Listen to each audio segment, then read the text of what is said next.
हमारी टीम ने transgender community के लोगों के जीवन में आती तकलीफ़ें और कठिनाइयों को दर्शाने की कोशिश की है। सबसे पहले हम आपको दिखाना चाहते हैं ट्रांसजेंडर लोगों के जीवन में आती कठिनाइयाँ और उसका वो सामना कैसे करते हैं, उस पर बेस्ड एक शॉर्ट फिल्म। तो कहानी की शुरुआत कुछ ऐसे होती है। शादी के 10 साल बाद भी बेटा या बेटी ना होने से परेशान से सुबोजित जी और ज्योत्सना के घर बेटे का जन्म होता है। मुबारक हो सुबोध भाई, आपको बेटा हुआ है। मुझे बेटा हुआ है। मैं आपको बता नहीं सकता डॉक्टर साहब की कितनी मिन्नतों से ये मुझे बेटा हुआ है। मैं आपका बहुत आभारी हूँ डॉक्टर साहब। अब आप अपनी वाइफ को और बच्चे को अंदर मिल सकते हो। सोचना आज मैं बहुत खुश हूँ, हम दोनों की दुआ आज रंग लाई। मैं भी बहुत खुश हूँ। सोचना इस विकी को कुछ समझाओ यार, सारा दिन घर में पड़े रहता है। अच्छे मार्क्स लाने ही सब कुछ नहीं होता, बाहर जाओ, खेलो कूदो, सेहत मनाओ। जल्दी जाओ ऑफिस वरना लेट हो जाओगे, और आते हुए बेटे को चॉकलेट जरूर ले आना। हाँ ठीक है। माँ, ये लैपटॉप में कुछ प्रॉब्लम है, यहाँ आना।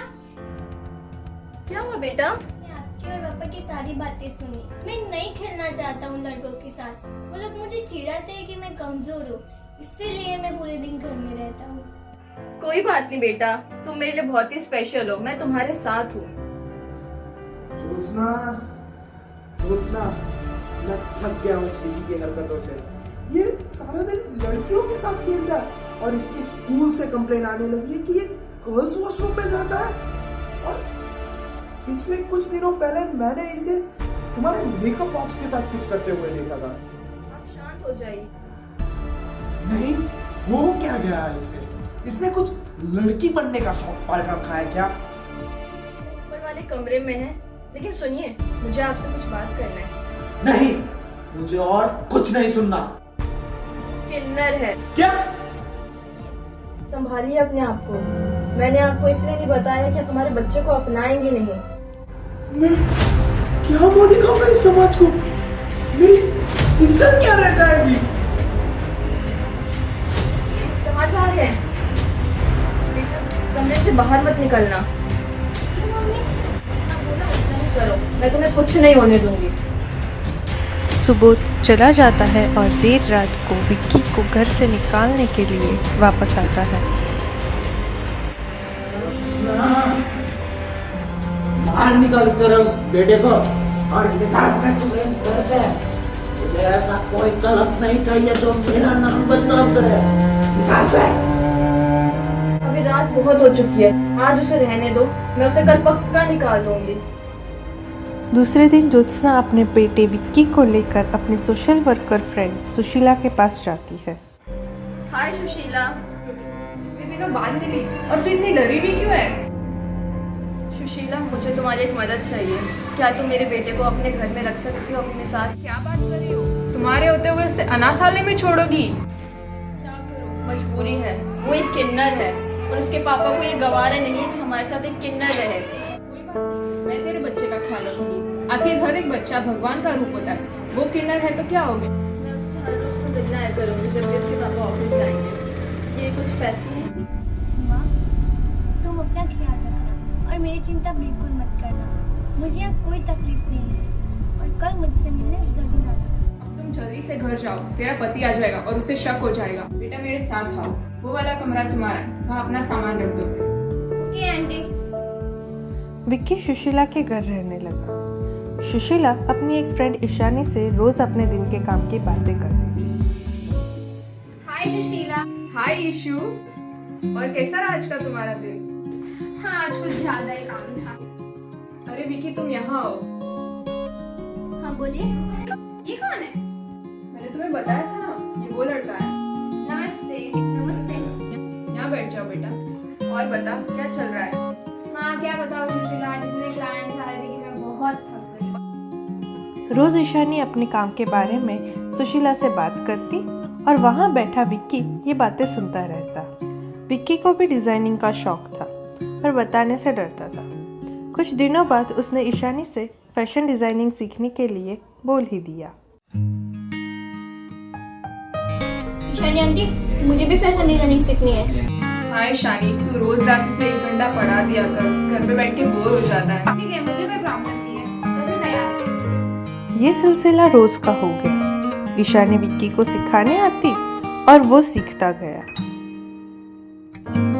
एक दिन ईशानी ने विक्की की कुछ डिजाइन्स अपनी कंपनी के मैनेजर को दिखाए एंड मिरेकल हैपेंस। तुम्हारी बनाई हुई डिजाइन्स मैनेजर को बहुत पसंद आई, वो तुम्हारा इंटरव्यू लेना चाहते हैं। सच में? प्राउड ऑफ यू विक्की, खूब तरक्की करोगे। मैं तुम्हारी मम्मी को अभी फोन करके बताती हूँ।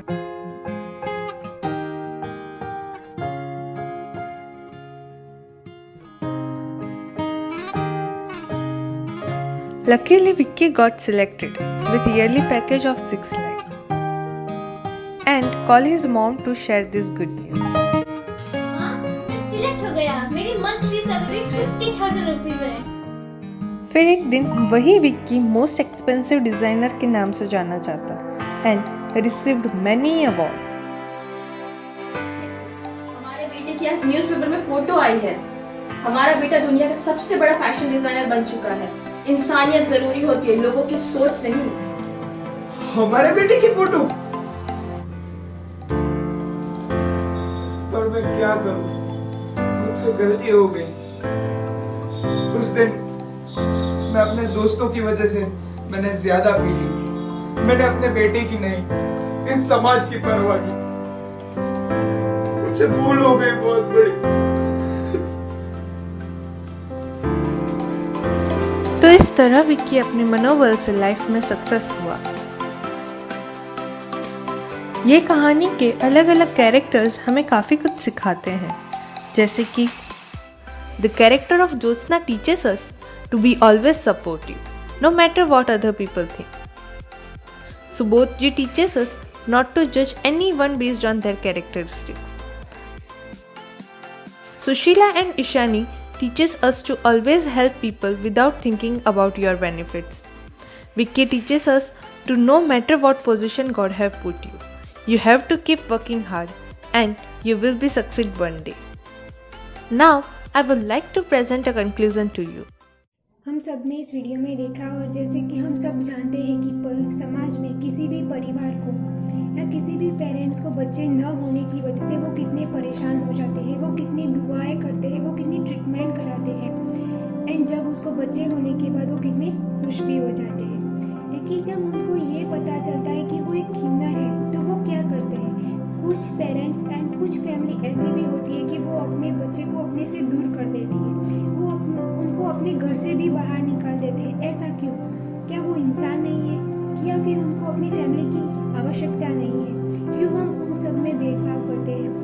क्यों हम उन लोगों को health care opportunity, education, work environment, इन सब से अलग रखा जाता है? हमें हमारी सोच बदलनी चाहिए। क्यों हम सब एक समान होके भी एक समान नहीं है?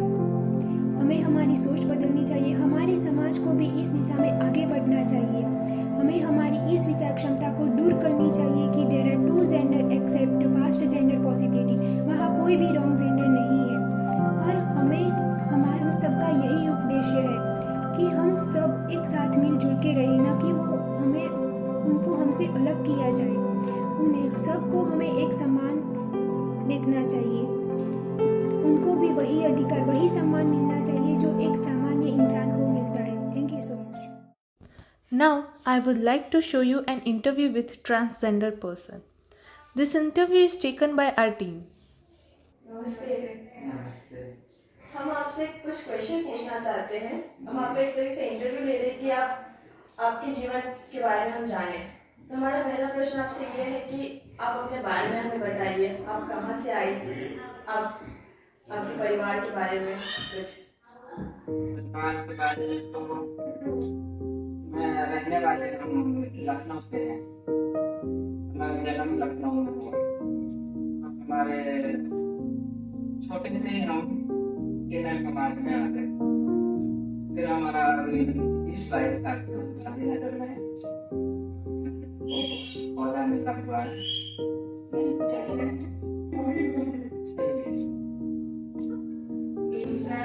आपका अब तक का सफर कैसा रहा?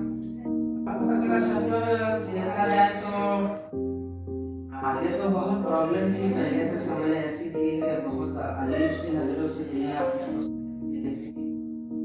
अब जमाना बदल रहा है जिस हिसाब से, अब ठीक है, अब अच्छा है, पहले से तो बहुत ही अच्छा है। और तो बहुत ही कठिन रहे, सफर बहुत कठिन रहे पहले, अब नहीं है। और ट्रांसजेंडर होने के नाते लोग पूछते हैं कि आप किस धर्म को मानते हैं? धर्म की अगर बात की जाए तो हम, पहली बात तो हमारी जेंडर ही अलग है। और हमारा सबसे बड़ा, हमको भिक्षावृत्ति करके ही अपना जीवन यापन गुजारना होता है। मुझे 7 जात के घर जाना होता है, हर जात के घर हमको मांगना होता है। किसी के भी घर में बच्चा हो, शादी हो, कोई मुसलमान हो, सिख हो, ईसाई हो, तो मुझे तो सबकी रोटी में खाती हूँ, मैं सभी को मानती हूँ। ऐसे तो मैं हिंदू हूँ, मेरा धर्म हिंदू धर्म है, पर मैं मानती सबको ही हूँ। मैं अजमेर भी जाती हूँ, दरगाह पे भी जाती हूँ, और वक्त आता है तो चर्च भी जाती हूँ, और मंदिरों में तो हमारे पास भी है। बहुत अच्छा जवाब था आपका। दूसरा, अब तक किस समस्या का सामना किया है? क्या स्ट्रगल फेस किया आपने? समस्या में तो ऐसा है कि जैसे लोगों को पहले इस चीज में गिना ही नहीं जाता था, अजीब नजर से दुनिया में देखती थी। जब से धाराएं लागू हुई, हमारा हमको अधिकार मिला, स्त्री पुरुष के सिवा का अधिकार मिला। हाँ, वो अधिकार मिलने के बाद अब हम बेटर फील करते हैं। नहीं तो पहले हमको तो ना हमारे आइडेंटिटी बनती थी, ना हमारे दस्तावेज जल्दी होते थे मकानों के, ना हमारे बैंक में अकाउंट खुलते थे जल्दी। अब हमको उस चीज से बहुत राहत है, पहले बहुत तकलीफें हुई। आप क्या चाहती हैं? आप समाज को किस नजर से देखना चाहती हैं? किस तरीके का होना चाहिए हमारा समाज? समाज को क्या मैसेज देना चाहती है? समाज को मैं इतना ही मैसेज देना चाहती हूँ कि हम भी उसी माँ के बच्चे हैं, उसी संसार से हैं जहाँ पे दुनिया है। जैसे आप लोग हैं, नर नारी हैं, ऐसे ही हम भी माँ के पेट से पैदा हुए हैं। समाज से इतना ही हम आशा करते हैं कि वो भी हमको इसी नजरिए से देखे कि हम भी उन्हीं के हैं, उन्हीं की सोसाइटी के हैं, हम भी भगवान के बनाए हुए हैं, उसी माँ बाप के पैदा किए हुए हैं। हमको अलग नजरिए से न देखा जाए, हमको एक नॉर्मल लाइफ जीने का हमें भी अधिकार है। हम ऐसा समाज से एक्सपेक्ट करते हैं। और आपसे एक और प्रश्न, इस घर में मतलब और भी लोग रहते हैं? हाँ, मेरे रहते हैं, मेरे गुरुजी हैं, मेरे बड़े गुरु भाई हैं, वो अभी बाहर गए हुए हैं समाज के काम से। मेरे 3 चेले हैं, वो भी आराम कर रहे हैं, सुबह डोली घूम के आए हैं। और हम सब 6 जने हैं, 6 लोग हैं, हम लोग रहते हैं मस्त प्यार से। धन्यवाद, बहुत अच्छा लगा आपके साथ इंटरव्यू करके। अच्छी हो, भगवान के लिए भला रखे, भला मुसीबत से बचाए, लाइफ में आगे खूब आपकी तरक्कियां हो, आपके हर आशा हमेशा खुश रखे मालिक। एंड लास्टली, ट्रांसजेंडर के जीवन को दर्शाती कुछ कविता। कोई कहता है छक्का मुझे, कोई कहता है मैं हिजड़ा हूँ, मैं तो इसकी सुंदर रचना बस गलती से ही तो बिगड़ा हूँ। पर कोई मुझे रचना समझता ही नहीं, बस एक श्राप हूँ, अपना वजूद ढूंढते ढूंढते अपनों से ही मैं बिछड़ा हूँ। बद्दुआ है जिंदगी पर दुआ देने खुशी के मौके पे जाता हूँ, प्यार नहीं मिलता कहीं भी, बस तिरछी नजर ही पाता हूँ। जो सपने दूसरों के लिए आम है मेरे लिए नामुमकिन है, ताली बजाकर दोनों हाथों में उन सपनों का गला दबाता हूँ। झूठी निकली ममता माँ की, छोड़ दलदल में अब दर दर भटकता हूँ। बीच का बनाया खुदा ने, तालियों के सहारे दुआएं देता नफरत बटोरता हूँ। किसी ने इस ताली पे ही सवाल किए, बिना ताली के तो जिएगा कैसे? तब से लिखना शुरू किया, दूसरों से ताली बजवाता हूँ और उन्हीं तालियों में ही मैं अब जीता हूँ।